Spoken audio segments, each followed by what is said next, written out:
इस समय एगो बहुत ही चौंकाए वाला खबर ग्वालियर के जनकगंज थाना के गोपालपाड़ा से आ रहल बा, जहां बहुत सारा लोग के जहरीला शराब पिए से बीमार होके के बात कहल जा रहल बा। आई हम आपके सीधा लेके चल रहल बानी अपन संवाददाता के पास, जो इस समय जय रोग अस्पताल में मौजूद बड़े। एहिजा नकली शराब के सेवन से पीड़ित बीमार लोगन के लेके आवल जा रहल बा।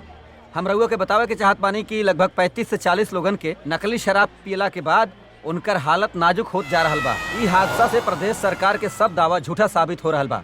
जनता के अलावा ना कोनो प्रशासनिक अधिकारी और ना कोनो पुलिस के अधिकारी एहिजा पहुंचल बाड़े। चारों तरफ कोहराम मचल बा, जनता बेमौत मर रहल बा और सरकार नींद में बा। ए बड़ा वाला ड्रम लेके आओ रे। आज पूरा माल बढ़िया, सब पूरा तैयार कर दा। अरे और खड़ा होके क्या करता रे? माल लेके आओ। ए बड़ा वाला ड्रम लेके आओ रे। माल मिलावे के बा।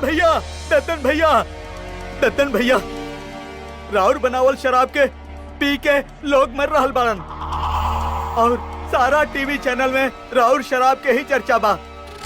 शराब में गड़बड़ बा दत्तन भैया, रउआ कुछ करी दत्तन भैया।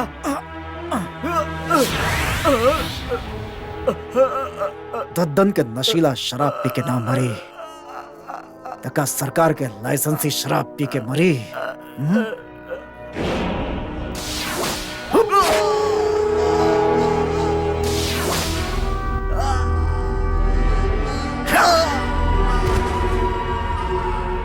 उठा के डाल दो साले के भट्टी में।